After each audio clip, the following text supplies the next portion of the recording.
Welcome to the From the 108 podcast, starring the drunk uncles of White Sox Twitter.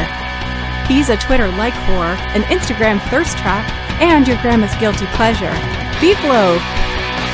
A West Coast attitude in a decidedly Midwest body, My Sock Summer. And your host, he's sharing obscure music thoughts to give you time to hit the bathroom, Chorizy E.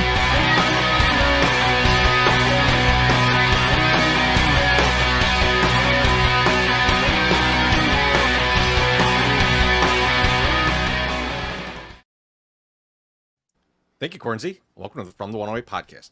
Get ready for some baseball, beer, and bullshit. And remember the drinking rules. If Beef Loaf says allegedly, or that he made a video about that, you drink. If My Sock Summer mentions his time on the West Coast, or blames his kids for something, you drink. And if I fuck up the intro or make MSS appear to be dumb, you drink. And of course, you can make all of us drink for just $1.08 or more. Please, more. But speaking of drinking, fellas, what are you drinking? My Sock Summer. What do you got there tonight? So I went on vacation, and when we went to KC, Loaf and Mrs. Loaf got me a drink when I had to use the bathroom like a toddler immediately upon the plane taking off. I was like, I have to go as soon as we get to cruising altitude. I need to run back there and pee. I had to pee.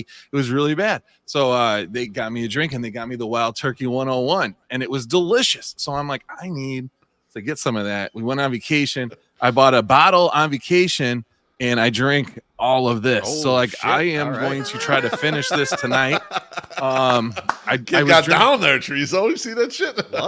We're gonna do that. Listen, I can't be with my entire wife's entire side of the family for that many days in the same house and not start drinking bourbon every night. You know, you just have to have that. Yeah. You know how it goes. Proud of you. So Proud of you, kid. So yeah, I'm drinking the Wild Turkey 101 right now. If I finish all that, yeah, I might be passed out. So we'll be good. Speaking of drinking, though, real quick, we got a couple drinks here. One from Peyton. Cheers. Thank you. Bless you. Cheers. And then we got one from Giselle. Let's get this straight. The Sox have lost 17 games in a row, and you clowns think you can compete with the motherfucking Bears? Freddie G, most forgotten. Man. First of all, we're not competing with the Bears. We're competing with some remnant of some weird college football team. There ain't nobody out there that I ever heard of. Exactly. The Bears starters ain't in the game right now. I don't know what you're watching. Me and Caleb got as many pads on as each other. So, like, fuck. That ain't even a Bears game. I'll wait till the Bears. If the Bears are playing a game when Caleb Williams is at least got a helmet on. And Giselle, Freddie Garcia was every we should drink answer for last Giselle, weekend. so. Yeah, we got to drink that. Every trivia answer was Freddie Garcia last weekend against the Mariners. Yeah, no, that was amazing. That was amazing. Giselle, we mentioned you in the Sunday Soak. That's how much Freddie Garcia got mentioned this weekend. So we're looking out for you. Don't worry. Try not to come to our clown tits in the Sunday Soak. Beef, what are you drinking tonight? Teresa, always and forever. We were drinking the Pilot Project Brewing, the Two Falls, the Hazy IPA. I still have 6 cases of Hazy IPA. Oh, I will drink this until I fall down, all into the off season, probably until we got Jeff passing out here. I assume we'll have him on again around the new year. I think that's probably when that beer will run out. He messaged me after the KC trip. I invited him to the KC trip and say anything. That he talked shit to me about one, I was playing slots even though I won the jackpot, and that he thought I spent it on strippers, which I did not. I absolutely not. So Jeff, if you're watching, that's his high school forte. He's glad we enjoyed his town. So we're gonna talk to him about that the next time he's on. Fun time. There's a crazy Jeff Passan story that I heard on another show, and we're just gonna regurgitate it because it's so good. No question. Treasy, what are you drinking? Again, same Pilot Project. So Brewer's Kitchen is what the brand, like the Pilot Project brand is. So go out there and get some of that because it's awesome. I'm getting down low on mine. So I think I got like 3 cases left. You dropped one off by me though. I know. That's how I'm doing. Just trying to get rid of it. I'm getting low. I know. That's how I'm getting low. Well, you know what you should do tomorrow? I put it over there because all you got is tomorrow. All you got is the IPA. I'll bring 4 cases to his house. Yes. All you got is the IPA. I'll help you carry. So when I come over, I want to drink the courtesy of Coconut. So, you don't want the IPA. No IPA. I do. I like the IPA just too juicy. Fine. I like it just fine, but I want some courtesy of Copenhagen, so I brought it by your house, so I got it there when I need it. I got to pull this Gotcha. comment up right here. White Sox Ryan says, Beef, I'm still holding on to that beer from Tuesday night whenever you're ready for it. Remember that guy? He came up, he was going on the craft game. He goes, Beef, let me get you a beer. I'm like, bro, I'm good. It was like the 9th inning, whatever. I'm like, I'm fine. He's looking at you. He had it. He's like, Beef, come on, baby. You want this beer, don't you? I'm like, oh, like, man, you want it. I'm not going to drink it. Thank you, but I appreciate that. So Ryan, yes, I will take that beer eventually. Just that was not the right time. I had 17 $5 Coors Lights, so I was pretty satiated. You were housing Coors Lights. I've never seen CJA drink beer. Usually he just drinks the Twisted Teas and the Bud Light ciders. Yeah, he used to be a big Bud Light guy, yeah. Well, but he hasn't for a while though. He's been drinking the water. He puts the water, puts it on the ice, and he was housing even draft beers for $5 a night. So you got it. You got it. Before I Drunk? get to how No, you guys I are was feeling tonight, I want to just get into this real quick because I saw this the other morning and it was weird to me. Oh, and I'm watching the Olympics, and they got our Olympic basketball team is incredible, right? Like we all know this. The dream team have been fantastic. the men, you're saying. The men are fantastic. The men and the women. And the women. And the women. Okay. But now they got 3-on-3 basketball in the Olympics. Yeah. Oh, yeah. And I turn cute. around, I'm like, I wonder who they're see, MSS, this is where my mind went. Joe Johnson better be out there draining threes, right? Yeah. Yes. No, it's some weird ass team. Like Jimmer Fredette was on the team. I'm like, what is this? One, you got to go one of two ways. You got to go one of two ways. His dad paid to get him on the team. It feels like it. It's like you got to either go, you know what? We're going to get current NBA players. We're just going to get like 2 7'4" dudes and then a couple guys that can shoot, and that's going to be the team. Yeah. And that's half court basketball, right? Or you go, we have a league for this. We already have a league for this. Yes. Best guys from that league. Ice Cube comes out to the Olympics. We got Ice and Snoop at the Olympics. Then this is too easy. But instead, it's like, who the fuck are these guys that they brought out there? And they're getting their asses kicked by like some bullshit team. And I'm like, what? How are we fucking this up? Like, I don't get it. And I know you guys aren't big Olympics people. No. But at the end of the day, this should hurt your pride in your country. The U.S. is down, is what you're saying, because we have a weak-ass 3-on-3 basketball team that could have obviously been fixed. Treasy, they could have just gotten some street ball players. Fuck even getting NBA players. Let's get some street ball guys and fucking tear some shit up, man. And Beef, that's the thing, right? Like, when you're talking about half-court 3-on-3, like, what? This is the country for that. Yeah. Like, you can drive around in the summer and you find 6,000 games going on that are 3-on-3, and every guy that you watch, you drive like what's the 360 play lot over there? Yeah. You know, better players than what they got on the US. a random game of high schoolers here in Chicago that are playing 3-on-3 better than these guys they got out there. Absolutely. Your daughter, you, and me are better than some of those guys. We'll be Jimmer Fredette. Yeah. But our dads don't have enough money to put us on the team. To buy us onto the team. That's what I assume happened. They could buy shoes and uniforms, but probably not the travel expenses. I might it's put them out. Expensive to go to France. It is expensive. Beef, how you doing tonight? I'm good, guys. You know, I'm perusing Twitter the other day, and I saw a tweet from. Imagine that. I saw a tweet from Steve Snow. Not the somber tweet I saw today. His dog passed away, which is very sad. I'm sorry, Steve. Yeah, it's a bummer. I think a bunch of us wished him well there, and we're sorry for his loss, man. But I saw this tweet, and I didn't hardly see anyone react to it. And it's a tweet of a guy putting up a TikTok that is of Harry Carey, and Harry Carey's allegedly hammered. Talking about the Cubs lineup or something to that effect. And there's a lot of clips of Harry Carey slurring his words, and it seems like maybe he's into the night when he's doing this. And Steve Stone responds, Harry had a stroke by them. He goes, in our 15 years together, he might have had 15 beers in the booth. Regardless of how he sounded, it was not alcohol. Boys, let me ask you something. Is Steve Stone gaslighting us? Because I remember Harry Carey being hammered in the booth many times, and there was a lot of stories, crazy stories, about Harry Carey being annihilated, not only in the booth, but otherwise. Is Stoney, like, trying to repair the image? on his way out, it's like, hey, you know what? Harry wasn't that bad with the booze. So don't you go taking shots at him. Or you think this is legit and we dreamed some of this shit. I don't know.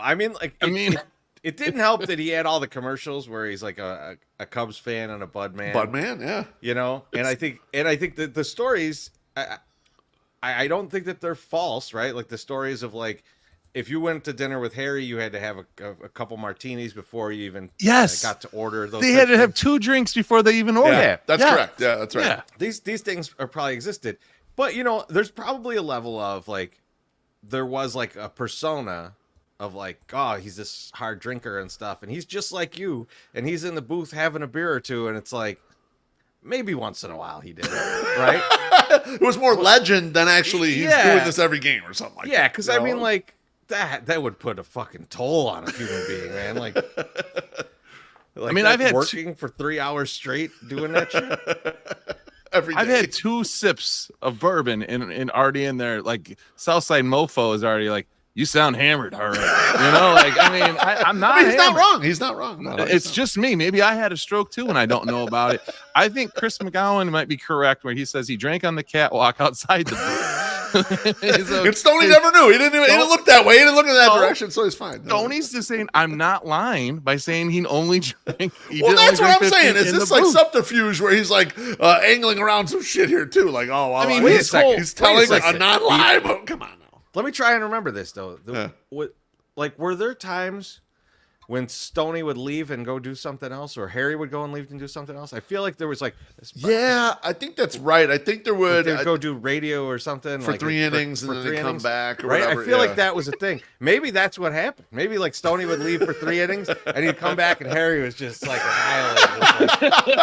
He's like, oh, what happened? Listen, he's tired. In the 80s and 90s, the 2 biggest figures for Budweiser were Harry Carey and Spuds McKenzie. I mean, that's all I remember. Like Harry was keeping the people that were already drinking. I'm a Cup fan and a Bub man.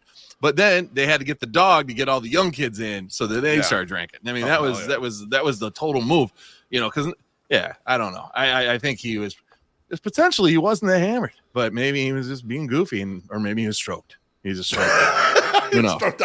I agree with you. I think it was Spuds McKenzie who dragged in the people like Dog and Matt Crawford who started drinking Bud early. That's how you got him in the door. Yeah. So now, Beef, what if this is a thread and you missed it and he was like he only had 15 beers the entire time he was in the stands with me, but he drank a bottle of vodka and did 3 lines of cocaine every game.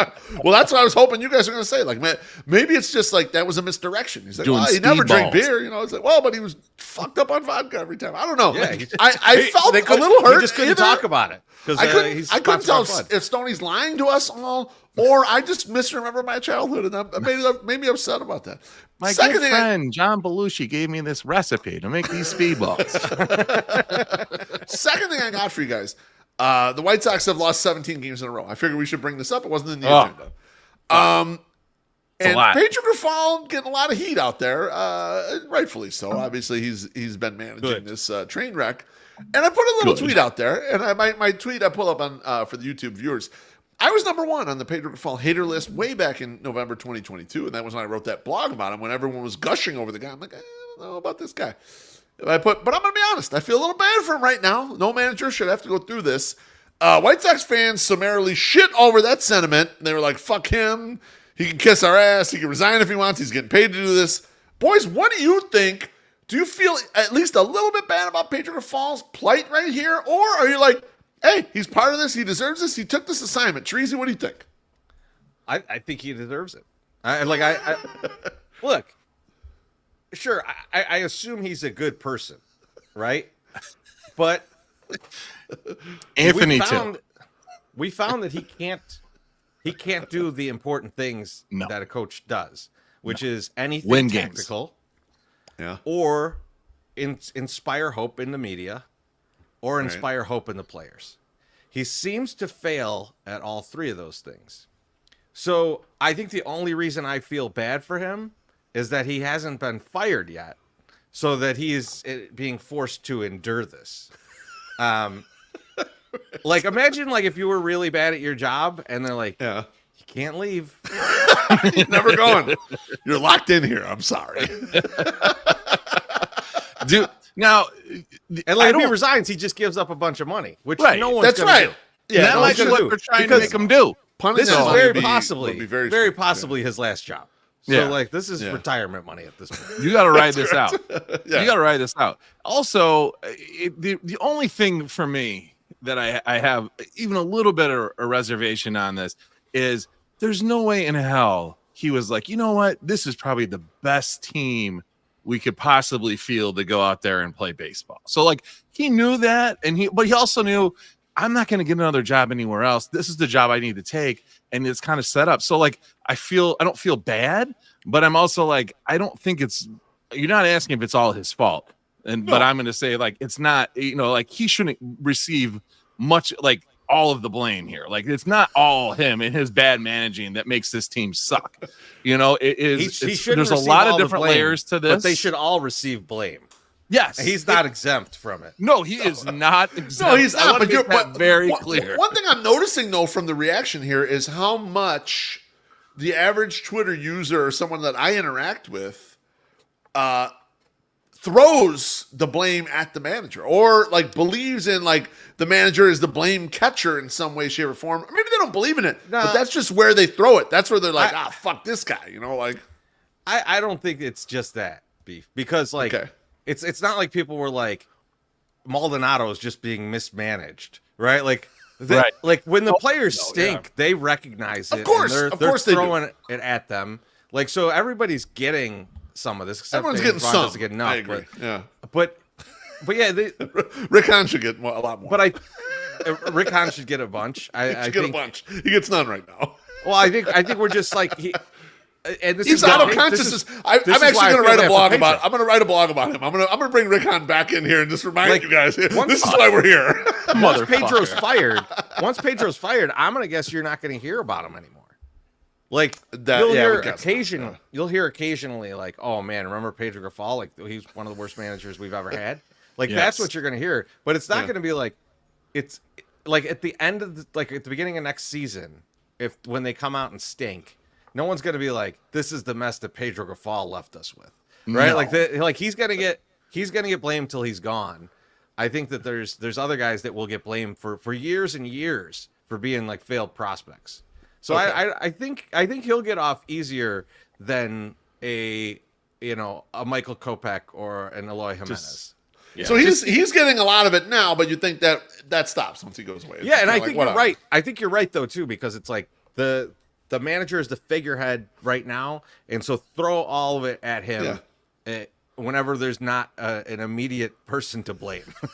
Right. Well, I wasn't saying that's the wrong reaction. I was just noticing it. I was just like, oh, he is catching it. He's catching a lot of shit, and maybe he should. Like I don't know. I'm just throwing it out there.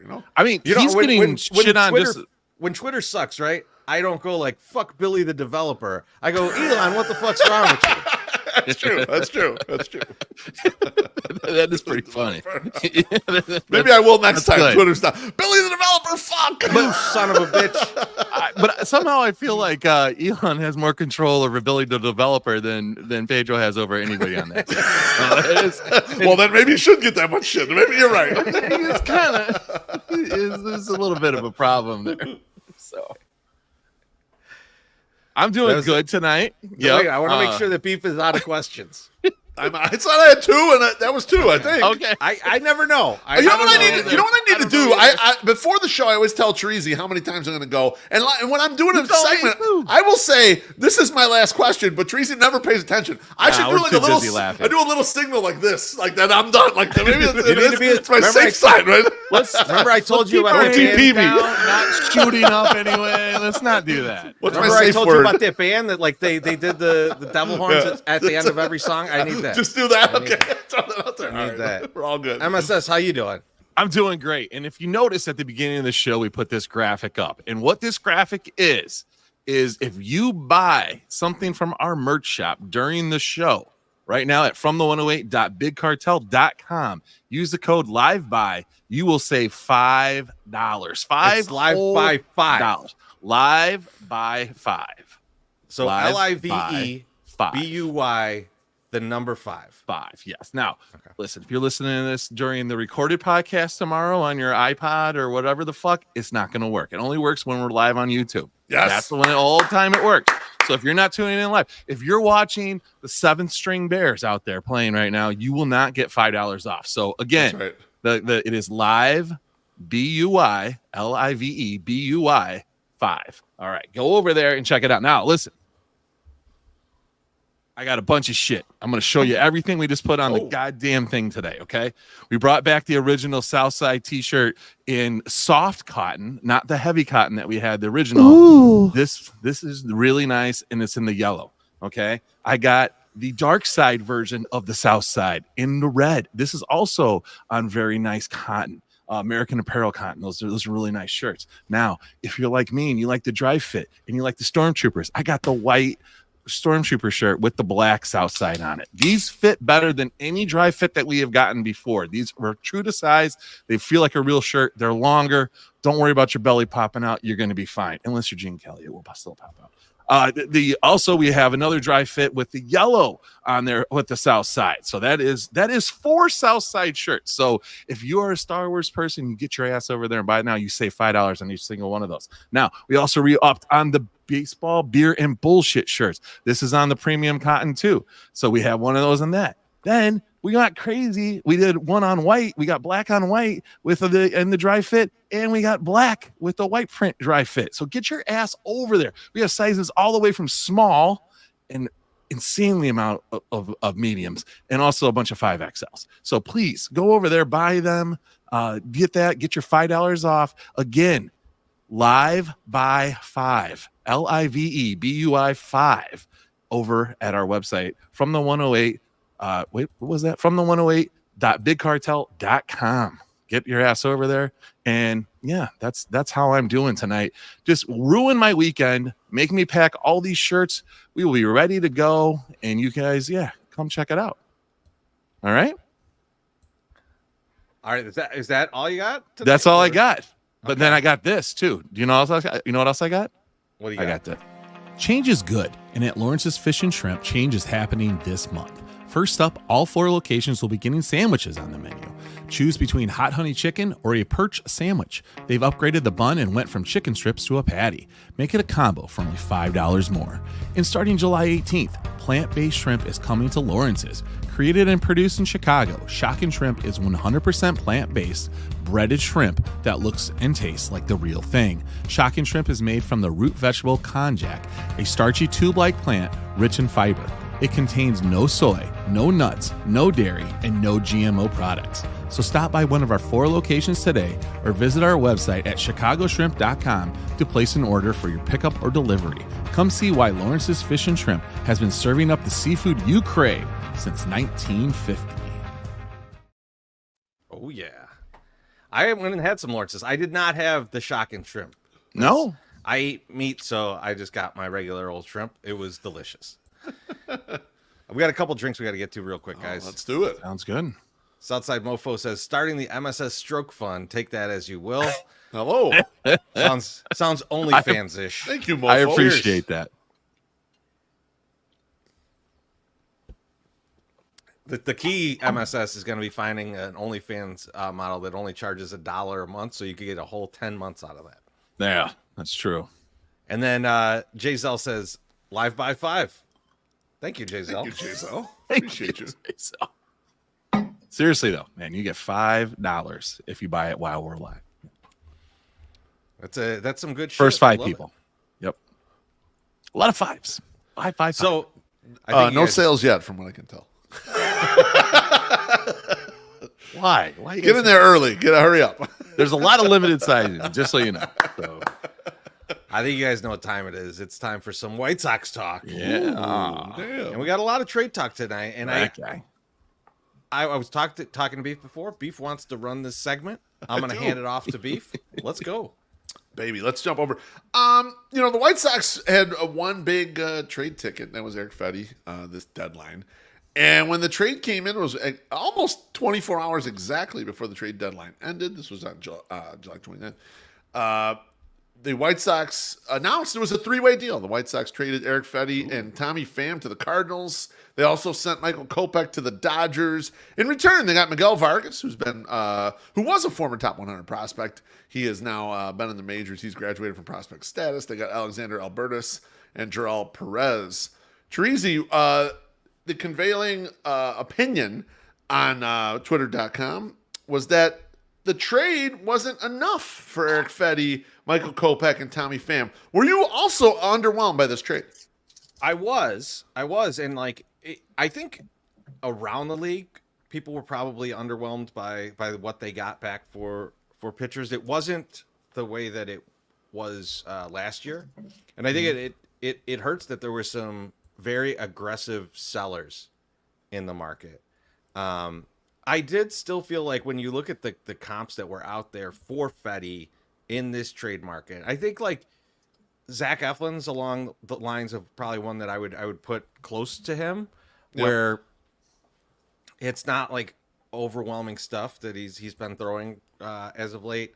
He still is doing fine. I think Fetty's having a better year, and Fetty is owed less. So Eflin's owed, I think, like $18 million next year.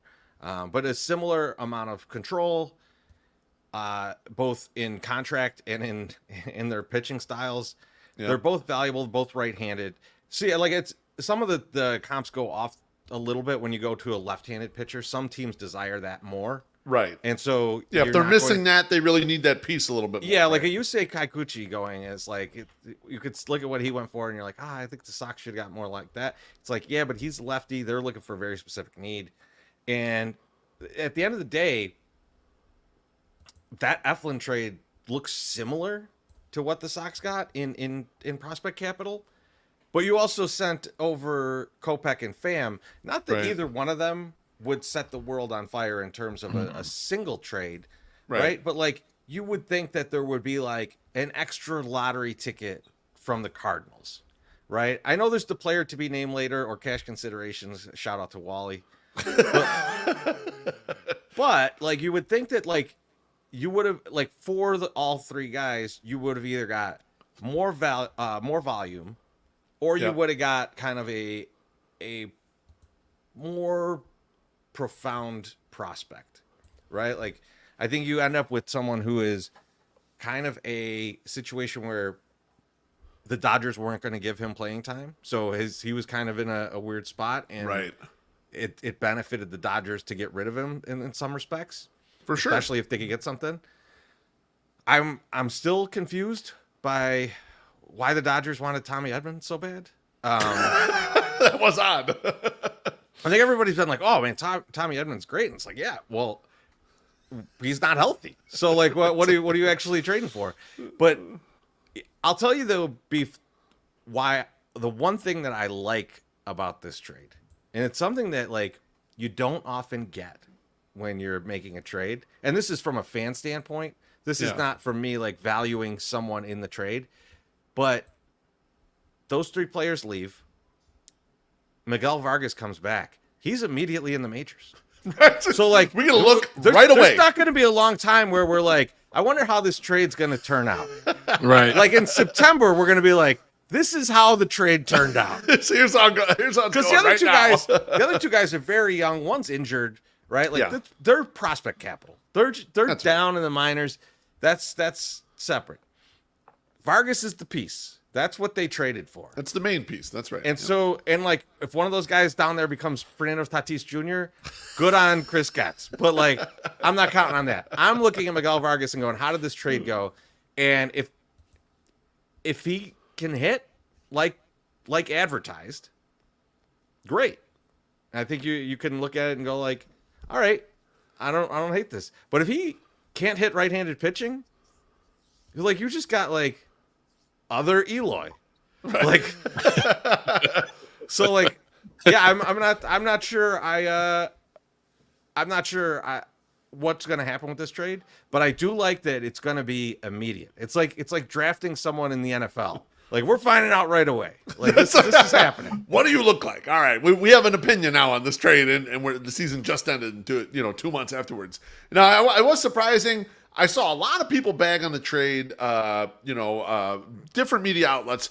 Two people that really thought the trade was actually fine or close to fine. Keith thought the trade was good, actually, for the White Sox. He liked what they got back because he's a fan of Miguel Vargas. And Joe Sheehan, huge fan of Miguel Vargas. He also thinks maybe another player should have been added at the back or whatever, kind of like a lot of people think. But he thinks Miguel Vargas is the real deal. He will hit, and because the Dodgers messed with him so much, he thinks the Sox just put him in the lineup and let him sit there for a while and let him just hit, that he's absolutely going to be fine. Treasy, one of the things that I wrote a blog about this deal. One of the things I examined and I want to ask you about here is, do you think we overestimated Eric Fetty's value, and then to a lesser extent, Kopech and Pham's value when it came up to this trade deadline? I think a lot of fans overestimated Pham. I think that's a common thread as we've been going through this. Like, he came out pretty hot with the Sox, and he played really well in the playoffs last year. But like, I don't blame you if you haven't been trudging through the shit watching this team play. Like, he very much evened out and was just like a 700 OPS guy. Right. The fielding has looked bad since he got back from being injured. Like, so I think anyone who thought that more than a lottery ticket was going to come back from Pham, you were overestimating his value. Right. But with Kopech, I feel like I definitely overestimated his value. I feel like the knocks against Fetty of not like really having all this great stuff and like having something electric about him is the Kopech has that, right? And I think like you probably look at teams that will look at a guy like that and go, well, I could fix that, and I've got some control, so it doesn't have to all happen this year. Like, I would have thought that there would have been more of a market for him, and the way that this trade rolled out, it almost felt, and this might be me kind of still being underwhelmed with the trade. It almost felt like Kopech's inclusion was just to get rid of his money. Like, there wasn't like There's real not that much reason money though for him to be there. He's I know, only owed $1 million the rest of the year. That's nothing. Yeah, Like, and then Pham like, and him had the same money basically, and then the they could rest of the year. DFA him, and then they could and plus they had to pay for Pham, right? Like they sent that money. So I didn't understand his inclusion. Yeah, it's not really enough to be a thing, I don't think. But yeah, I just like I didn't see what he pushed in the trade, like what they got out of it, and I didn't understand like why he was even in it. Like, I know it includes, I think that's maybe how they hooked in the Dodgers, but it seems like you could have just done something else and then just traded Kopech separately and gotten more. I don't know. That's what it was. I think, and to me, that was definitely me overestimating his value. Yeah, I mean, I feel like I saw a bunch of that out there. Well, I think across the board, Kopech. Kopech. Yeah, Kopech's been sucking. I mean, he hasn't doing good. And then even watching that little recap that was getting blasted everywhere on Twitter last night, everyone's like, "Oh, of course he strikes out the side his first time up." It was like, yeah, but did you look at where the pitches were? I was gonna say the pitch they were highlighting was a foot above the zone. The guy swung at it. Okay, fine. I was like, wait a if they're gonna swing at that pitch, great. Kopech would have been great here too. Like, listen, give him a couple minutes to realize that it's the same type of mound, and he's gonna trip on his cleat, and the ball's gonna end up in the fucking. It's gonna happen. Like, people act like everyone turns into a goddamn superstar as soon as they leave.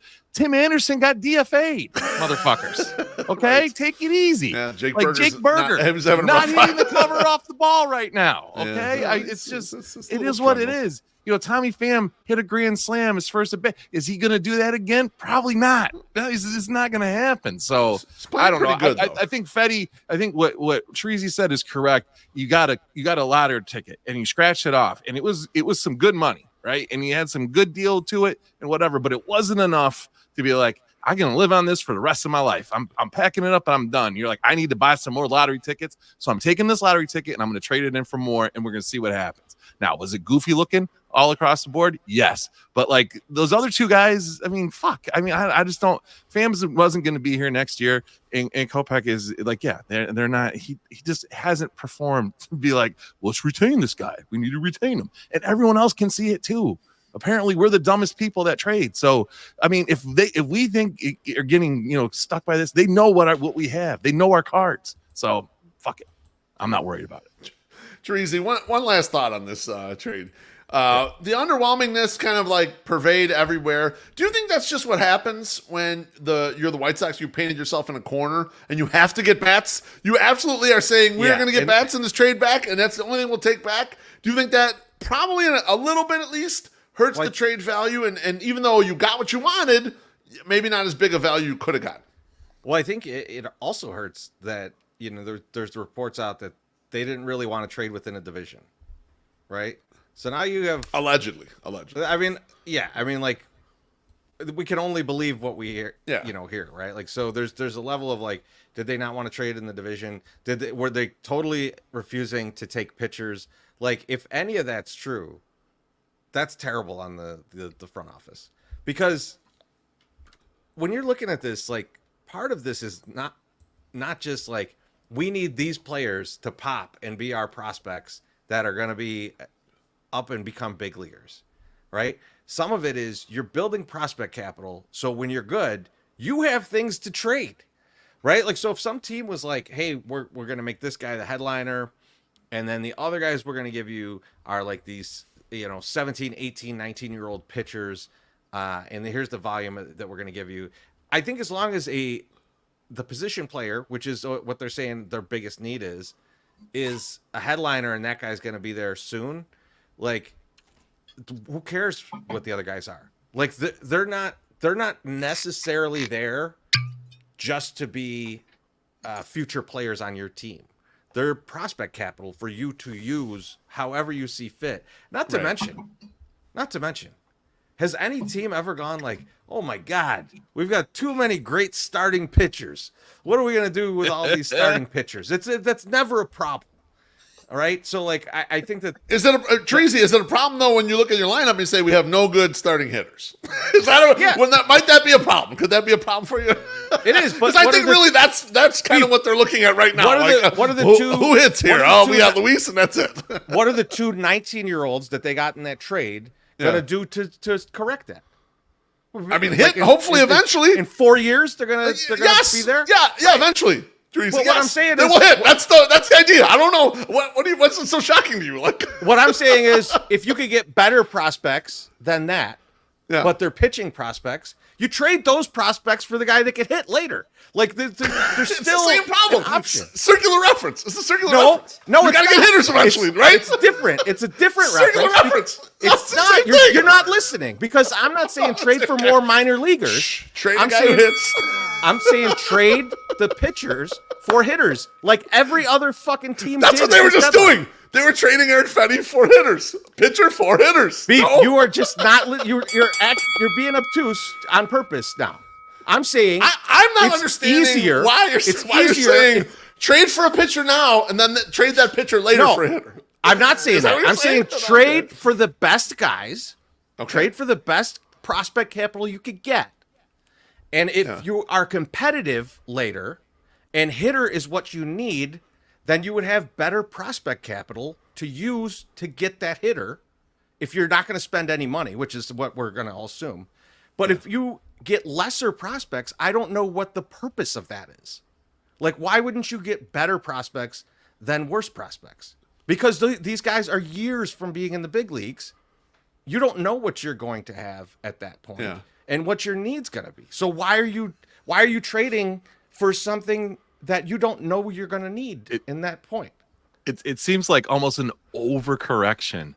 It's like drafting. We just drafted this pitcher, so we're like, well, fuck. Everyone yelled at us because we didn't draft any hitters, and we need hitters. So now we're only going to get hitters. Like, we can't take no pitching. This is actually what I put in my blog. Crazy, yeah. This is what I put in my blog because I don't know. Maybe the direction should have been hitter at 5, and then you take whatever you can get. But they didn't go that direction, and they're kind of getting in a spot where when you look at the prospect list, like, yeah, they got a couple hitters in there, but the only one that's actually hitting is Edgar Caro, and it's like you're looking down the aisle, and like no one hits, and I think everyone was aware of this. It's not like this is some like it's not like they took a weird route here, guys. They need hitters. I mean, everyone knows hitters and stuff. So I hear what Treasy's saying in a way. They need the headliner to be a hitter.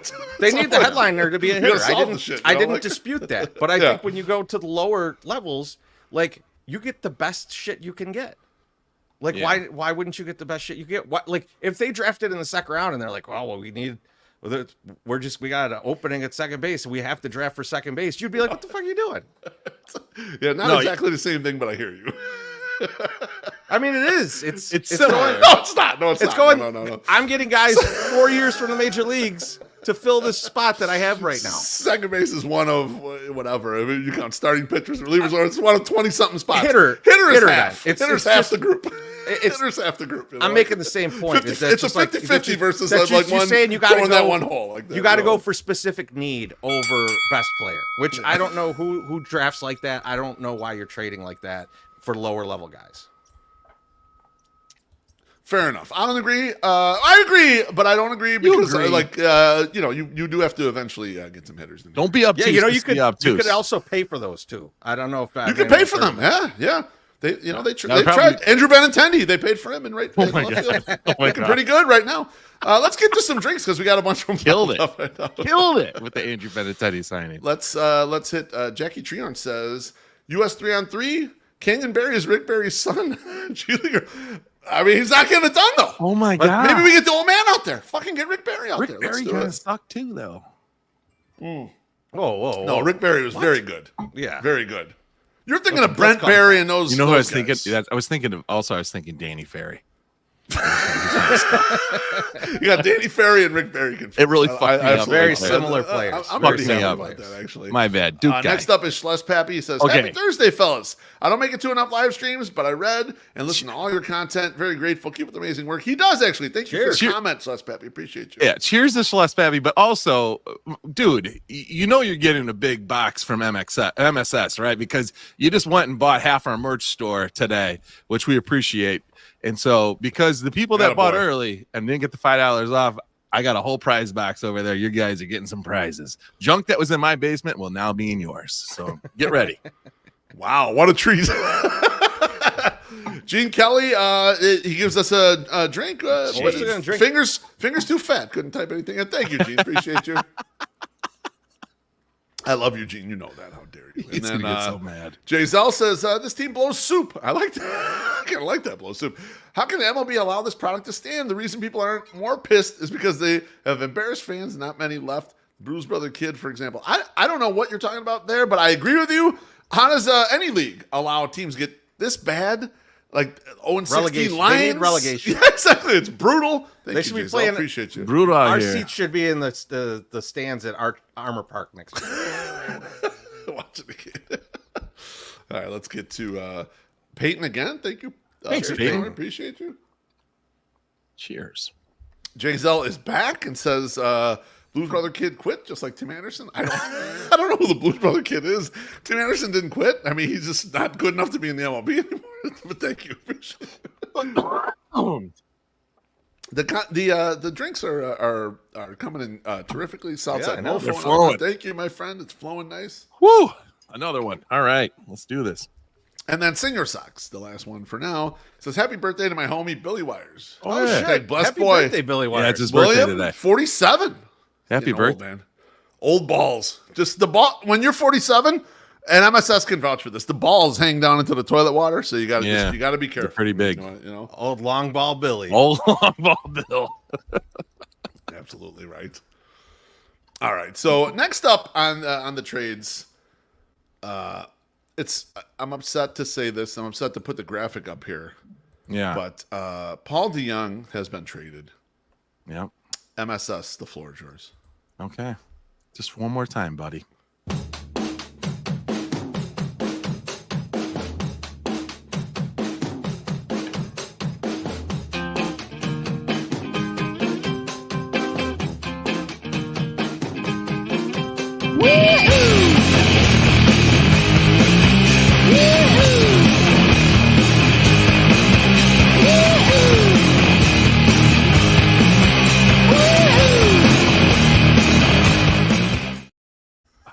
It is so nice to be the least recognized baseball mind on this podcast, to get something so fucking right. I got this thing right from the jump, okay? Fuck you, Treasy. I saw that look. I don't like that look. You just say yes. You say yes because I said This guy's going to come out and he's going to hit 15 home runs this year, and then he's going to contribute to this team. He's going to be an offensive thing. He became an offensive powerhouse, unbeknownst to me, doing even better than I thought he was going to be. Okay. Right. I cheered this guy on as hard as I could every time I remember that he was at bat. I did very well, and like people gave me zero credit for this the entire tenure of Paul DeJong on the White Sox. But you should know, I called it, and I made a right decision here. Now, I know we got like a bag of balls for him, so it was like no big deal, right? But still, you still traded this guy for something. Another fucking lottery, another infielder, right? It's an infielder lottery ticket. No, he's a reliever. Nope. He's a reliever. Fuck. Yeah. Believe it or not, they traded for a pitcher, so beef is shook. Oh, he's trying to get back, even though his I know. He's getting down bad right now. He's down bad. So it was nice. It was nice to have Paul DeJong here hit 18 home runs.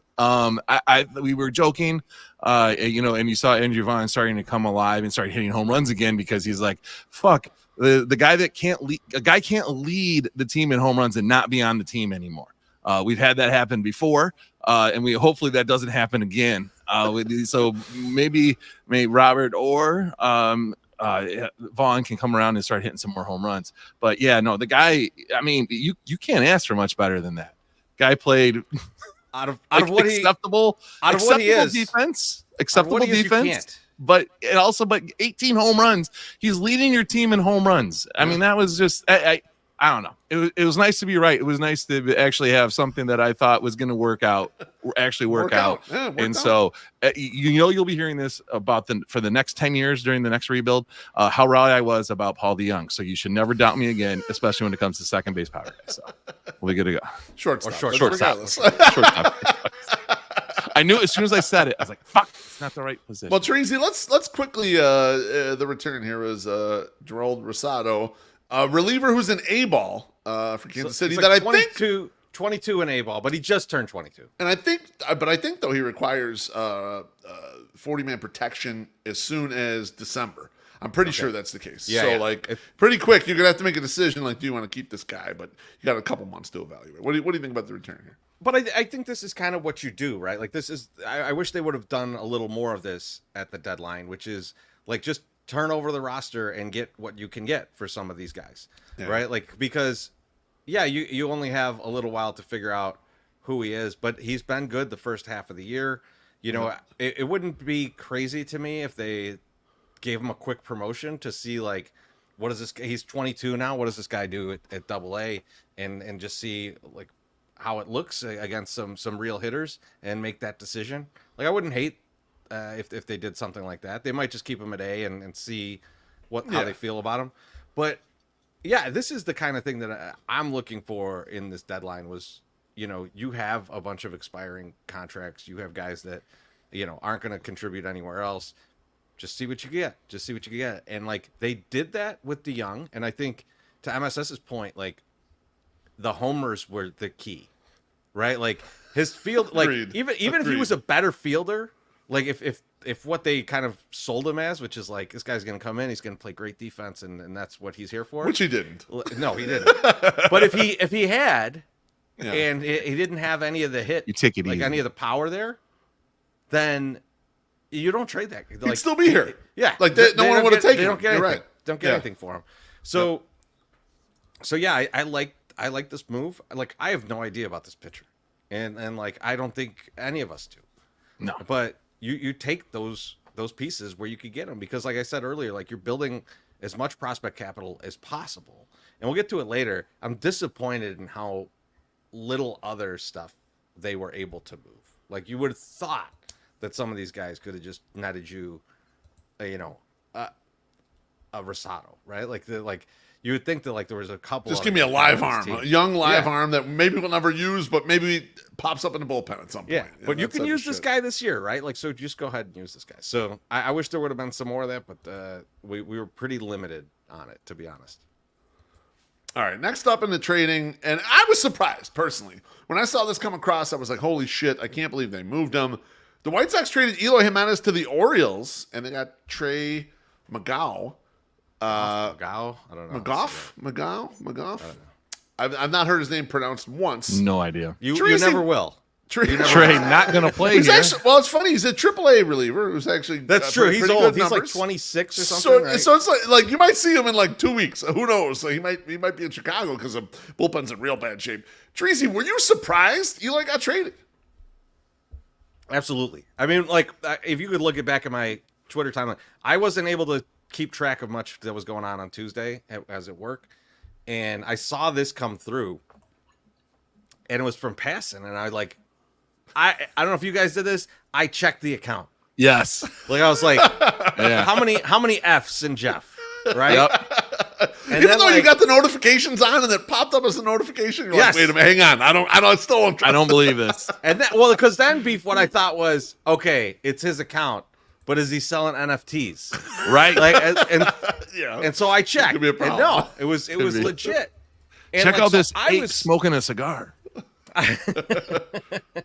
I was shocked. I was shocked at first, like not from a like, oh my god, I can't believe they traded this guy. It was, oh my god, I can't believe there was a buyer. Yeah. But I was looking at this a little deeper, and I kind of like what the O's did here. We all know the shortcomings of Eloy Jimenez, right? Of course. Injuries, ground balls, right? He's currently healthy, so so they're For good now, there. yeah. But the other piece of it is they are uniquely positioned here because they need like one piece on their team, which is someone who can hit lefties, because their DH is left-handed, and then they sent down Heston Kjerstad just the other day. Once these trades happen, Yep.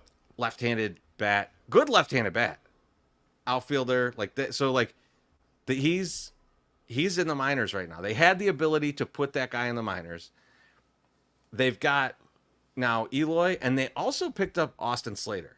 And Austin Slater can only hit left-handed pitching. Like it's all over for him if there's a righty on the mound. But Eloy has shown to be a good hitter in previous years. I mean, if you look at his Sox career, I think there's some recency bias from all of us because we're seeing him pound the ball onto the ground. We've gone through all the injuries with him. But when that guy's healthy, other than this year, he had been a good hitter. And in some points, an elite hitter, like 140 OPS plus hitter, right? So Yeah, I think 2022. they're taking this chance and going like, we didn't really have to give anything up to get either of these guys. We're going to see if either one of them could hit lefties for like the next month or so. See if we could fix any things in their swing that we don't like. Take this chance. It's such a cheap chance to take. Why not do it?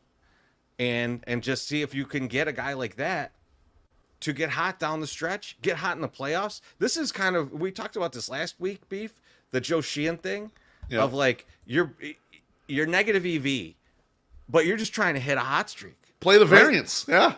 And every Orioles fan can look at this and go like, I only care about Eloy from right now until moving forward to the end of the season. They don't have to worry about how much he was injured or how many ground balls he hit before. And maybe he just washes out in a couple weeks and they just cut him. Could be. But they had to pay a guy that we don't even know his name and then some cash. So like I kind of like this move from the O's, and I think they're taking a nice cheap risk. Teresa, I love this analysis because when you look at the Astros went out there and spent a bunch to get Kikuchi. They have him and Framber Valdez now. The Yankees have Cortez and Carlos Rodon. So they've got power lefties there too. So like when you're looking at it, it's like when you get in these short series, you might see a lot of left-handed pitching. Well, the like O's unexpectedly, you know? The O's play both the Astros and the Down the obviously stretch. obviously the Yankees down the stretch. They also play against Boston, of course, down the stretch. And now while Boston only has one left-handed starter, they got a bunch of left-handed relievers. So like there's plenty of opportunity in the AL East and especially in the Orioles remaining games to face left-handers. And so if you could imagine if we could have done that, like we're only going to put Eloy in against lefties. Like how good would that be? You know, he hit like 300 this year against lefties. Exactly. Exactly. Pounded the shit out of him. No, I love that. I love your analysis there. And like, yeah, if you're just looking to get lucky for a while and grab a bat that costs nothing. I mean, like, Eloy was basically free. They gave us some random AAA reliever. We even sent some money back. I think John Carney put in there. The Sox kicked in $4 million. Yeah, that's for the buyout. They covered the buyout and some. Okay, if it's free and you're gonna like a guy who could be impactful for a short series or even a regular playoff series, and like fucking win the series for you if he hits well for a little bit. Like that's an impact bat. And yeah, if it doesn't work, fine. Send him free. They just cut him. They bring Kerstedt back up. Yeah, and they're the same as they were before. Like there's not a lot of downside to this unless somehow Eloy does something to make them lose a bunch of games, which I don't think he'll get enough opportunity to do. No. Apparently, he struck out today. Pinch hit and struck out. And if there's large sample.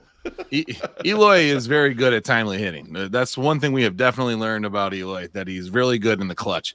The funny thing about this trade, and it's totally off the field, but was the fight that ensued between regular normie media, new media, and all this stuff talking about how much shit you can actually talk about Eloy on his way out the door.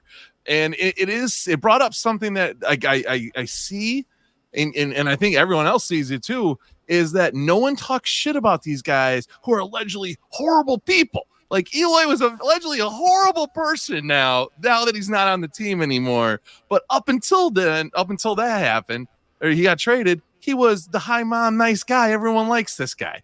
We all knew he's like, his work ethic has been questioned. Obviously, that has been out there. Ryan McGuffey like laid into him live on air as soon as reacted very strongly, much strongly than he did when Kenny Williams called him a bitch, apparently to his face. He kept that on the inside. But it's just like what. I was not understanding of the gatekeeping that went on post-trade. It's like, listen, you can't talk that much shit about this guy. You can only talk this amount of shit. And it was like, you can't tell somebody how they're supposed to feel.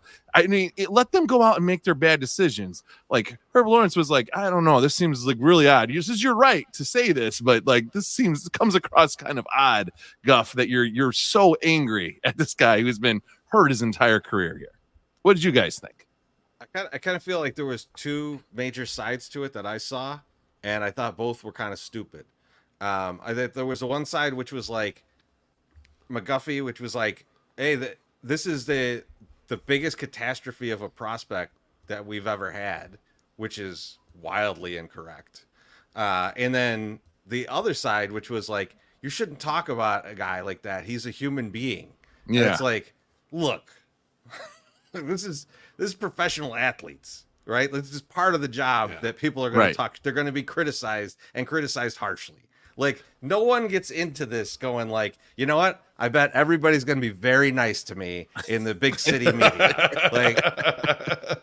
It's like when you go to like play in New York and you're like, I can't believe how harsh the media is. You can't. Why can you not believe that? So like I didn't really agree with either side. I think there's a little nuance to this situation. As I mentioned earlier, Eloy, when healthy, early in his career, crushed the fucking ball. He did. He was good. He was a guy you wanted out there, not on the field, but hitting. And it's degraded with injuries and with his increased ground ball rate. And so, like, there is a recency bias to it of, like, man, this guy has stunk this year, right? But, like, calling him, like, the worst prospect that we've ever had or the most catastrophic, it's like, you're putting him he's right next to Andrew Vaughn.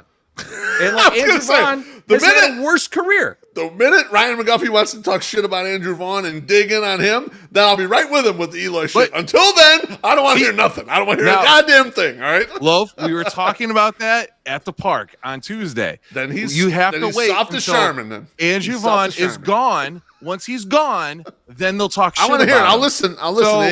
Guess what I'm going to hear? Guess what I'm going to hear, MSS? Nothing. Nothing. Zero. Exactly. What I was also, you got to get more into Herb and Ryan's conversation, and Ryan was accusing Herb of carrying water for the team. And was pointed out by everybody in the section, Bruhan Luke. It was like, they're the one, aloha, Mr. Hand. They're the ones that started the whole trust the prospects. And you get behind these guys and you have to do this. And like, these are the people you need to like embrace because they're going to be the future of the team, Eloy included. And so then to trash him because he's automatically not worth the team or with the team, it was like, this is reminiscent to me of the Chuck Garfien at the beginning of the season.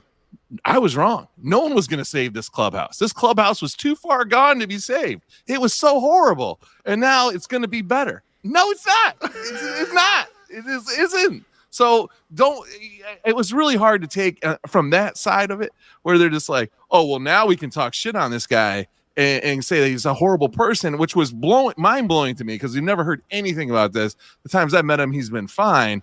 Now, if somebody came out and said Andrew Vaughn's a piece of shit, I'd be like, yeah, I think he probably is a piece of shit because the fucker growled at me when I met him. Like I had like an actual interaction with him. I can kind of understand Unpleasant. But it's just like, I don't know. That was the weirdest part. It was just like, listen, a magic thing happened and people are still fighting because that's what Sox fans do on Twitter. It was just so great. It was fun, but also John Kearney put this in the comments. He says the McGuffey Herb throwdown was epic. I thought it was gonna be like I put the gif. I'm gonna the popcorn with Michael Jackson. I thought they were gonna go and they didn't go. You know why they didn't go? You know what they both put? Oh man, we got our careers. We can't go at it. Guff says, I'm not going to talk to you about this anymore. Call me like a man and or whatever. Call me. And Herb was like, I'm going live in 5 minutes. Fuck you. And it was so. They should have kept going. I get it. They're welcome to come on here and fight. I would love to have them come on here and fight. And then I'll ask McGuffey if he talks shit about some white players. That's what I would really like to hear out of him. That's McGuffey, once he does that, I'm all good. I'm with him. Then I got his back. So McGuffey shouldn't be throwing a lot of stones because he might be looking for a job at the end of this year. So hello. Take it really easy. Damn. Now you're throwing stones. Now you're going after people's jobs. I can't. First he wanted Pedro's job, and now he wants McGuffey. It's in question who's going to be at the new place. Who's going to be at the new thing? What's the new thing? You guys know? You don't know. We don't know if Chuck's going to be there. You don't know if Isaac's going to be there. No one cares. People do care. We know Shriffin's going to be there. Shriffin will be there. He was part of that thing they did the other day. But Beef, you know what I liked about this Eloy trade? Yes. From the Sox side is that I didn't think that they were going to cut Eloy. I never felt like they were going to go to that level. And so now this opens up some at bats at the end of the season. And like with Pham gone, with Eloy gone, I think we're going to get a whole lot of Corey Julks. And I think we're going to get to see Vargas on a daily basis and see these guys if they can do it. And like the kind of thing that we've been asking for. You'll see a lot of sheets. We've been asking all year. Like, give us more Julks. Like, is this a guy? I hope you're wrong, MSS. We don't need more Kevin Sheets. Early returns, more sheets in right field. I don't need more defensive replacements, Fletcher and Julks. I don't know. Fletch too. I'm happy to see Fletch. Hey, I like that too. Oh, but spicy meatball. Like I want to see some of these younger guys. I don't want to see Andrew Benintendi anymore. Like I don't. I think you're gonna see him a little. You're gonna see him. I'm gonna have to deal with that, but. The fact that you got rid of Eloy and got rid of Pham from this lineup and get rid of DeYoung, there's just all these spots open up for guys to audition. Yeah. And like we need that. And I was worried that wasn't going to happen if they couldn't get rid of him, just like Benintendi, right? Like if they're trotting out Benintendi and Eloy all the rest of the year, like you would die inside. Yeah, exactly. Just a little bit. Why am I still watching this? A little bit. All right, last trade. And Trees, I got to ask you really quickly. My guy, Tanner Blanks, I was a little sad, a little heartbroken. He was traded. He got traded to the Phillies. The return, actually, most people, especially the prospect hound, surprisingly good. William Bergoya. Bergoya, yeah. Bergola? I miss Bergoya, yeah. Bergoya, maybe Bergola. I don't know. No, I think it's Bergoya. I mispronounced that. Were you surprised that Tanner Blanks was the only non-Kopech reliever traded? None of the other relievers left. I was, but I do want to give you a little clip from Bergoya's Fangraphs, like a little blurb here, because I think he might be a 108 favorite. All right, Bergoya is a stocky and relatively unathletic prospect. He does have fantastic feel for contact, however. Struck out just 3 times all summer in 2022 DSL, and then had the highest contact rate in the minors in 2023. Like, this guy feels DSL. like a little Dominican Summer League. Okay. Like, So I was thinking something else. this guy feels like a little round infielder, and I feel like we could get really into that. Like, I think I think we could really get behind. They this. traded for young Juan Uribe, Treasy. That's what they traded for. Young Juan Uribe. I was gonna say he's got my body just type, sausage. but there's a different part of that if he's got Juan Uribe's body type, which is similar to mine in all aspects except one. One major difference. There's one major difference. Santino knows. He used to play for the Rockies. That's my kind of guy. I want this. I want this guy to flourish. I want to show up at a game, and there's just a beach ball at second base. That's what I want to see. Hitting like a motherfucker and a goddamn beach ball over there. Just all gapping doubles like a Tony Gwynn. Just a chubby little guy slapping doubles in the middle of the field. John Carney says our relievers suck. Yeah, I mean that's where a little bit like in a way I was surprised, but then I was looking at all the guys. I'm like, well, I'm not that surprised. Like, who wants these guys? You know, the guy that I was surprised, and to get back to your original question, the guy I was surprised that did not move, and even though he hasn't had a very good year, was John Brebbia. I thought that they would get something for him. I thought that the amount that he's played in the league, the amount that he's shown he can do, that someone was going to say, yes, we'll take that, because so many relievers got moved. Yeah, a lot of them. It almost feels like the Sox might have been asking too much, and you know, we don't have enough in terms of lefty reliever to have made, like we thought we might have earlier in the season. Yeah, we ended up not having that, and that hurt, because that's always something that teams are looking for at the deadline. The righty relievers, I mean, like, that's a little tougher, but I still am surprised that Brebbia didn't go. Maybe it was the beard. They were like, man, looks kind of dirty. It's a little gnarly. Might have fleas. Well, The Yankees, take a the Yankees refused him. They're like, we don't have the shears to get him down to what we allow here, so we're not going to take him. Man, they should have contacted Walt Clipper. They probably could have got them shears to cure that right down. You trying? Just selling the Sterling brand down That's there. right. SS. Hey man, I got friends that work there. You need to sell some other stuff. Treasy. How about you sell some ad space right now? About that time. Hi, I'm My Sox Summer, famous White Sox Twitter personality. If you know me, you know I like a deal. And at Mazda of Orland Park, the deals are plentiful. Looking to enter the plug-in hybrid conversation? Mazda of Orland Park has you covered. Lease a 2025 Mazda CX-70 PHEV for only $517 a month. Imagine getting 490 miles per tank. Holy shit, that's a ton of miles. If you already own a Mazda and are looking to upgrade, current Mazda owners can get a loyalty reward towards the purchase or lease of a new Mazda. Mazda Loyalty Reward provides $1,000 for current Mazda customers who purchase or lease a new 2025 Mazda vehicle. And finally, if you're looking to buy new in 2025, take advantage of Mazda's 2.9 APR financing for 36 months. Save some money while driving one of the safest vehicles on the road. Mazda of Orland Park, home of the Zoom Nation. 8910 West 159th Street, Orland Park. 708-444-3200. Zoom. Smash or pass. Smash or pass.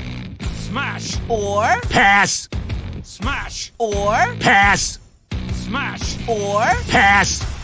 Smash or pass. That's right, motherfuckers.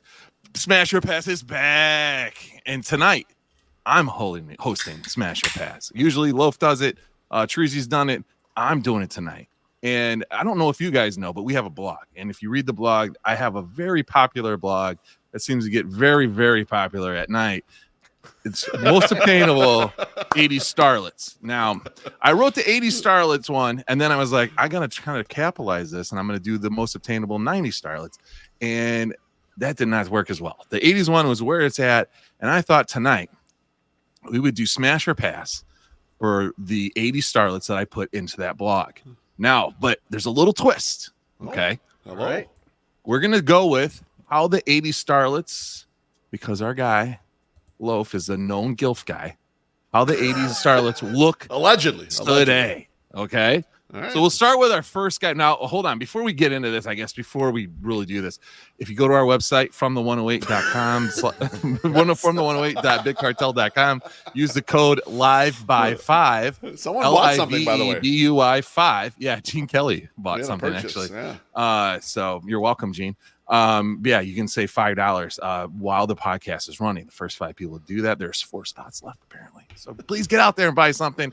It's a good way to support us and support the local White Sox Twitter scene.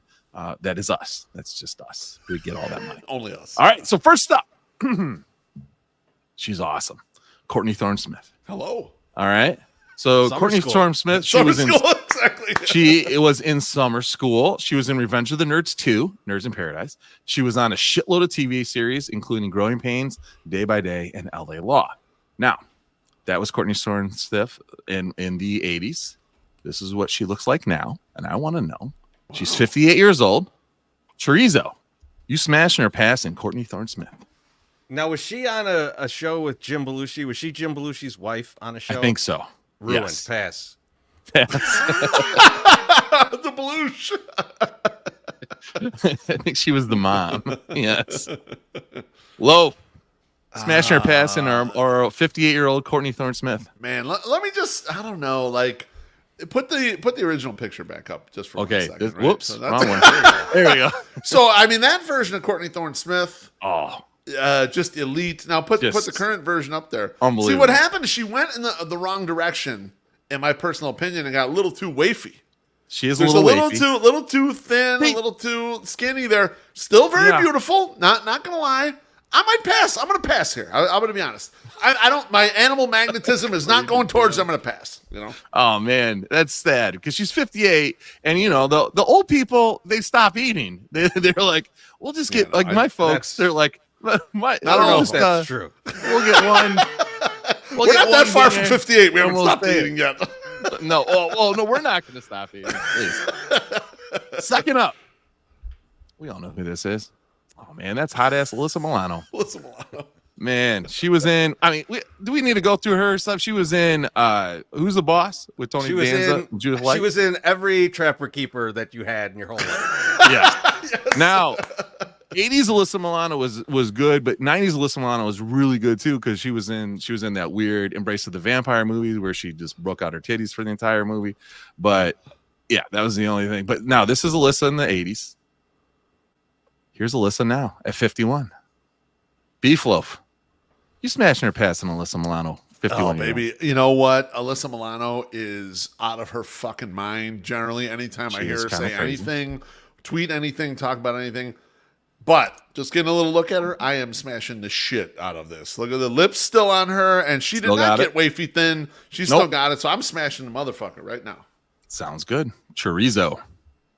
Yeah, I mean, there's just too much childhood caught up in this. Of course. Like, even though she's insane now, and that I've got to pay for her kids to go and travel baseball, even though I've never met her. I think I still got to smash. I still got to smash this one.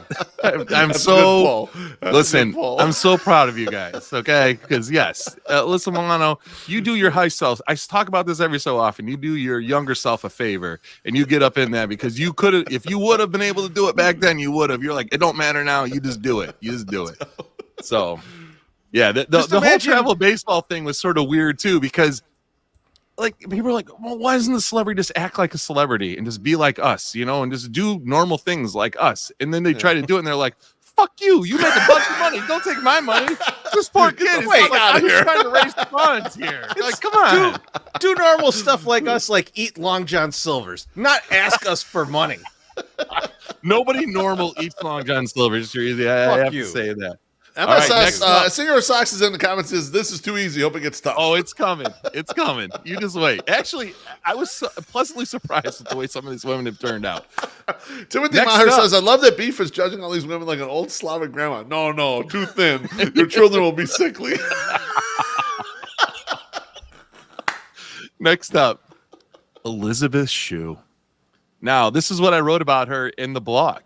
I said yes, and so much yes. In Karate Kid, she dumps the hot guy and actively pursues the new kid.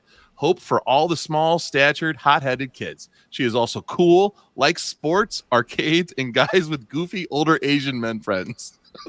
Plus, she's totally fine with Daniel's mom driving them on a date. Fucking Hope springs internal. The fact that she is easy on the eyes doesn't hurt either. Now, the whole point of the blog was girls that you could possibly have sex with that were 80 starlets. So Elizabeth Shue fit that bill. Oh, Treasy's gone. Treasy's out of here. This is too much. Elizabeth Shue is too much. He's got to go rub one out. He's got to go finish the job right now. Now, Elizabeth Shue, Beef, is 60 years old, and this is what she looks like now. Oh, hello. Yeah, so, Beef right. Loaf, because your brother is no longer with us. Would you smash or pass Elizabeth Shue? 60. Oh, man, that's an insta smash right there, man. Yeah, she looks great. I mean, I'm impressed she's held up so well. At 60, yeah, that easy smash, no problem. Easy smash. Yeah. Chorizo is back. I'll just just so you know I'm not doing You're back. Chorizo. Oh my God, Elizabeth Shue, and I was very excited years for old. this one. 60 years old. You got too excited. You had to go to your new sauna and rub one out. Let me get rid of these tissues. Don't be blowing shooting ropes in the new sauna yet. So I watched the show The Boys, and she's been in it over the seasons. She's still a smoke show at her age. So absolute smash. Absolute smash. Now I'm not gonna do if you're watch The Boys, I'm not going the direction of the show. All right, so calm down about that shit. I'm not weird like that. But like he's talking about, but I definitely smash here. It's okay. Well, good. I guess again, I am so proud of you guys.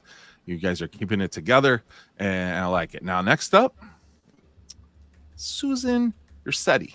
She's 6. That's Boof. She stuck around like a whiny, bitchy, hot-headed loser. Am I up first? Because pass. You haven't even seen the older picture yet. And made his whole life. She looks like a young Joan Jett and was nice to even take the wolf guy back after he was rude as fuck to her. All right, so this is Susan Ursetti. She is 66 years old, and this is what she looks like today. And yes, you are going to be first, Chorizo. Smash or pass, Susan. Nah, I can't fuck everybody's auntie. Like this, I feel weird about it. I'm gonna pass on this one. I just there's no background on this one for me. There's just like there's no connection. Yeah, she was with the guy that wolfed out. That's fine. I'm uninterested here. Okay. Beef. You smashed her passing the girl that made out with the Teen Wolf. I mean, Treasy's over there like, I can't fuck everyone's auntie. I sure as fuck can. So, yes, I will smash right here. All right? I mean, like, she looks great. I mean, what do you mean? Like, I don't know. Like, she did not get too thin. She looks terrific, you know? No. I'm in. Count me and in. there is better pictures of her, but she's with other people, and I didn't want to, to confuse See, your you son guys. says, you're not going to believe this, but would. He's already smashed. He's already He says, smashed your on the mom next is that age. Right, but my mom don't look like that, all right? Just take it easy, Mrs. Beef. Just you relax in the comments right now, all right? How dare you? How dare you? Listen, their mom was not with Teen Wolf, okay? Just take it easy. Exactly. Oh, man, John just posted, what about Winnie Cooper? Listen, Winnie Cooper was totally not obtainable. Like there's no way in hell you were gonna get down with Winnie Cooper. Like you might have been able to get down with Denise DeGrease or one of the other girls on the show, Becky Slater, but you were definitely not getting down with Winnie Cooper. They did not make the cut though. You're gonna be happy with what I got here though. So just take it easy, okay? Let's get this drink real quick. Yeah, sure. From Peyton. Cheers, Peyton. Oh, man, thank you, Peyton. Appreciate you. We gotta fill up. Jesus Christ. All right. Oh man, I'm proud of you right now. Yeah, he's really going well right now. I like this shit. We're getting real close to the fucking end of this bottle, and I can't wait to buy the handle version of this because this shit is good. Dougie Fresh from the Chicago Sports Pump is like that's my regular drinker. It's a good fucking bottle. Timothy Maher says Beef's the only one with the math skills to hang with Winnie Cooper. Man, she's still bless your heart. She's not my type really, but bless your heart. I appreciate it. She'd whoop your ass though in the mask. See, the thing they don't know, Beef, is that Dr. Feelgood would have cock-blocked the shit out of you. And he's better at math than all of us. And I would have let him. Than all of us. That's true, and I would have let him regardless. That's more his speed right there. Next up, same movie, actually. She was a late addition in the blog. Her name is Lori Griffin. You might remember her as the hot girl that the Teen Wolf got down with. There she is in her lacy underalls. And she is now 63 years old and looks like this. Loaf, gonna have to ask you. You smashing or passing Lori Griffin? Man, I mean, I hate to do this, but I'm gonna pass right here. It's close to a smash, and but I don't know. I'm not feeling it. I'm like Treasy. There's no connection from younger, and then maybe a little too much light in this picture, a little too much blasting on there. If we dim it down a little bit, we get a little darker in the room. Maybe I could get a little more interested. But right now, I'm gonna pass. Sounds good. Deborah Harry after an allergic reaction. I'm out. I'm sorry. I'm passing. No, listen. Here's the problem. Lori dropped out. I'm not even sure this is actually her picture, but she kind of dropped off the face of the world in 1993. You don't know if this is her picture? We just got. Did you go off LinkedIn? It came through. She's a dentist. We got catfished right now, Tracy. We just got catfished by MSS. He catfished us with a random picture. He's like, "Well, here's another white woman. Here you go. This is close enough." Fooled you guys. It was on we a all look page. the same, huh? Fuck you guys. It was on a page, so I wasn't sure, and I didn't know if I should include her, but I definitely wanted to show this picture on the screen, so I was like, I'm going to go with that. Sounds like Mofo says, let's see that morning pic. The comments are out of hand right now. Next person. We all remember her. This is Joe from Facts of Life. Oh, yeah. Now, as I said in the vlog, Blair was crazy hot, but she wasn't letting you do jack. No way she was into you, but Joe, she'd help you change your oil and make out with you after. Here is 58-year-old Nancy McKeon.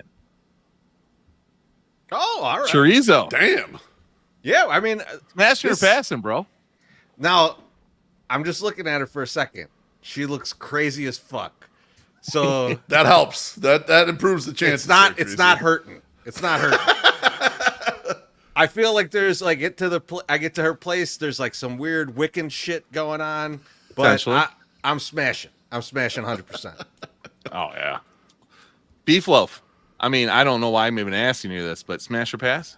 I mean, the easiest smash in the history of smashing. Right? I was impressed to see the picture, man. She looks much better now than she looked back then. I'm going to be honest with you. No, she held up, and I mentioned she somehow looks younger now than in that other picture. Yes, she looks great. Yeah, mentioned that in the blog too, and I did say in the blog you should Google her because she's really kept her fastball. So she's still got it going. She is kicking. Nancy McKeon. Yes, she's done. She is not on her own team, John. I was gonna say she's John married. Says Joe sticks to her own team. I don't care. Things are fluid these days. We'll try anyway. We've all learned that. Next up, I had to go in. Singer Sex says wood first before you move on, and then says definitely uses teeth. Shocker. Hey, now, whatever you're into, you got to take the risks. There was we do these blog series called The Five. That was 5. That was actually 6. But so I had to move into the 90s starlet. And first up, yes, I'm positive that's how do you tell? That's funny. First up from the 90s.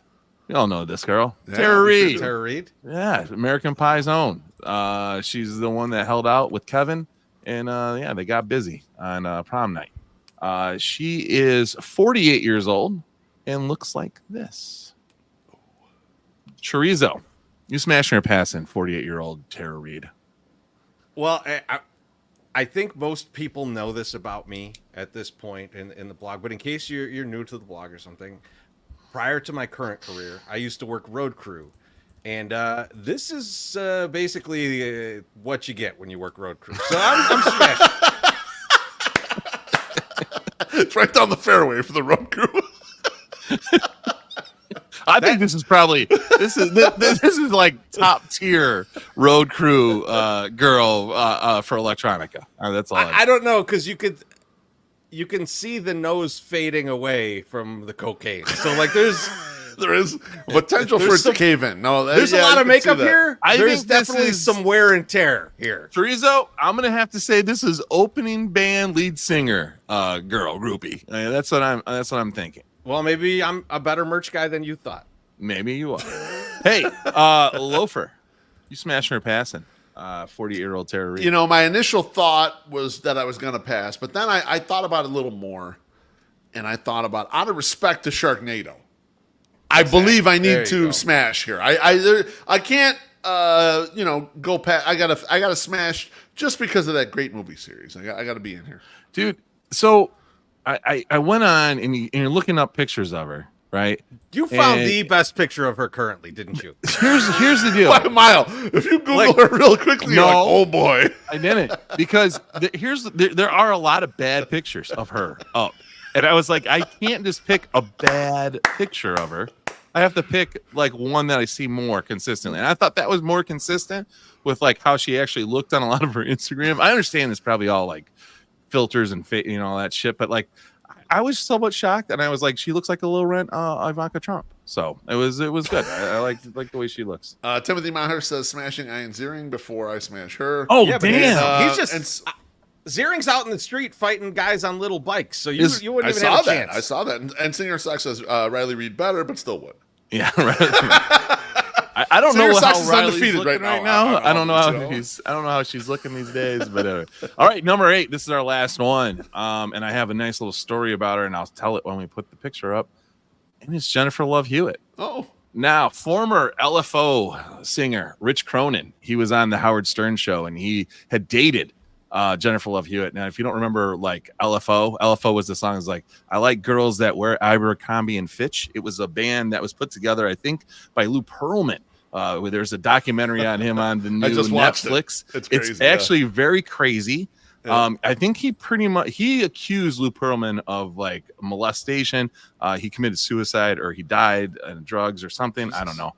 Anyway, he was on Stern and he was talking about Jennifer Love Hewitt, and he said, Howard asked him about dating Jennifer Love Hewitt, and he replied that he met her at an awards show. He said, I decided to talk to her, and she kept talking to me. Rich eventually flew out to LA for their first date at Universal Studios, and she asked him to stay with her that first night. She made me wear 2 condoms, Rich laughed. That was Jennifer. Then Jennifer even gave him a ring. She said, listen, I want to marry you. We're going to be together forever. Later, Rich found out that she gave the same ring to other guys as well. So that was her move. She was like the Derek. Move. It was like the Derek Jeter gift basket, where he would give to the women that would leave. She would give them a ring and say, I love you. We're going to get married at some point, and then just never talk to him. Jennifer Love Hewitt is 45 years old. And don't go to the next picture. Don't go to the next picture yet. Why not? I need to talk about this picture on the far right. Okay. Because like that has to be photoshopped. Her head is on wrong. It looks like her neck is broken. Like what is going on? No, she just had big hair, dude. She had a really small stomach. I don't know. There's several pictures like this that could all be photoshopped, but like her neck is way over from where her head is. Like it's she's a very doing weird picture. I'm talking about the one in the green. The one in the green I'm looking at. Yeah. Timothy Maher agrees with broken neck. It's not AI though. This is pulled way before AI, but regardless, she died in that picture. So let's look what the corpse is. Here's what she looks like now at 45 years old. And she's on a show called 911 or something. I don't know, but she got married in there. And I picked this specifically for all of us. There's not even a question here. Right? There's one obvious reason why we're going to smash right here. Yeah, I don't even know. Love, why don't you start this off? It's pretty straightforward smash. I didn't even see the whole picture, but I saw enough, and I know I'll smash. What's that Offspring album? Yeah, smash. My son's almost fell down. Oh my god! Yeah, no, I was like, I saw this on her Instagram, and I was like, oh, I gotta throw that up there because that's the best picture. You gotta know how the girl's held up. You know, it's turning into 45 years old. She lived through her neck being broken off. So she's younger than us, Emma. She is, and the only reason I went and looked her up because I was like, is it going to be weird to post a picture of Jennifer Love Hewitt and say that you wanted to smash back in the 90s? I was like, how old was she in the 90s? And I was like, she's 2 years younger than me. I was like, that's fine. I go, when I remember her, she was on Party of 5, and I was, 21? So she was 19. That's totally fine. That's not weird. So I just want to make sure I wasn't weird. So that's smash or pass for tonight. We'll skip. Smash Or pass. Smash. or Pass. Smash. or Pass. Smash. or Pass. Smash. or Pass. Smash. or Pass. That was a great smasher pass. Thank you. It really Thank was, you. yes. Well done. Well done. Loved Appreciate it. you. All right. Now it's time for thank yous and GFYs. My Sock Summer, you go first, buddy. I want to do the first thank you I want to throw out there is the Chicago Sports Bums for the tailgate that they threw on Saturday. That we came back from vacation specifically because I was like, I have to go to this tailgate and I have to go to the games. I can't miss games. And we went down there, the whole family. My oldest was like, little Miss Shortstop was like, they were like, what are you going to do tonight? She goes, I'm going to Whiskey at Comiskey. And so I'm like, oh, we're all going. And so everyone, the whole damn family came down there. Other two didn't eat anything, but little sis Summer ate 3 steak tacos in that parking lot. And they gave her a bottle of Gatorade the size of her head. And so she was drinking cucumber lime Gatorade and smashing carne asada tacos. And she's like, why can't we have these kind of tacos at home? And I said, because your sister only likes ground beef and I can't make these because it's really sad. It's sad all around. The second thing I wanted to do is wish a happy birthday to my wife. Mama Summer, her birthday is this Sunday. So happy birthday to you. We were going to go to the Freddie Garcia signing in Indiana. We are not going because I just realized they didn't make a bobblehead of Freddie Garcia. So I don't need to get anything signed from him. We'll wait till he comes around. But if you're looking to get something signed by Freddie Garcia, Jay Zell, I'm looking right at you. Go down to Catch 22 in Maryville, Indiana. So yeah, that's where they're going to be at. Last and final thank you went over to the Chicago or the White Sox charities and picked up the new Carlton Fisk bobblehead. Okay, it's a $40 thing. It's all the money goes to charity. They give you a little card and they tell you like, hey, it says supporting Chicago White Sox charities and Special Olympics. Now, sometimes these bobbleheads are hit or miss. This is the bobblehead. It is dope. It has Carlton Fisk in his 80s uniform. Is a very realistic looking face on that Carlton Fisk. I love it. But in the background is his jersey is encased in like plexiglass back there, which I thought was dope as hell. It's really cool. So there's only like, what does it say here? There's 2,000. I think there's 2,000. No, that's okay. No, that's not right. I think there's 1,500 of them. So they're gonna sell these out. So you might as well go over there and pick one up. $40. Support White Sox charities and get yourself a Carlton Fisk bobblehead. Now, Beef, do you think my Carlton Fisk bobblehead idea is better than that one? Carlton Fisk in a cornfield sponsored by Tito's. For a certain audience, I do think it would be better, and I think it'd be more acceptable for a certain The 108 crew specifically. That's right. Beef, who are you thanking or GFYing? I also have 3 thank yous. They should go a lot quicker than MSS's. I want to thank Zombie Jackie for coming on the Jus. I want to thank CJ for buying me a brewski at the game the other night. And I want to thank you two guys for doing some content that you just did and some upcoming content without your boy, the B-Float, because my content plate is super full. So I love you guys. He thanked us, but just like put himself on a pedestal. Thanks for doing the things I don't necessarily want to do. No, it's I got other things I got to do. Thanks for actually doing something. I do so much. That was the actual thing. Man, I can't wait till he listens to that fucking interview on Locked On Sox with Todd, because we do bring something like this up. We do say, yeah, Chorizo, who are you thinking or GFIing? Yeah, I just got one quick thank you to. Let's get this drink before we go. Oh shit! Thank you. So, and it says, "Thank you, Treasy. I'm going to call someone obtuse tomorrow." Andy Dufresne says it. Thank you. I knew another accountant would understand that word, so like I had to say that to Beef. Oh no, just one quick thank you to Jennifer Love Hewitt for that ring. We'll have a good night, everybody.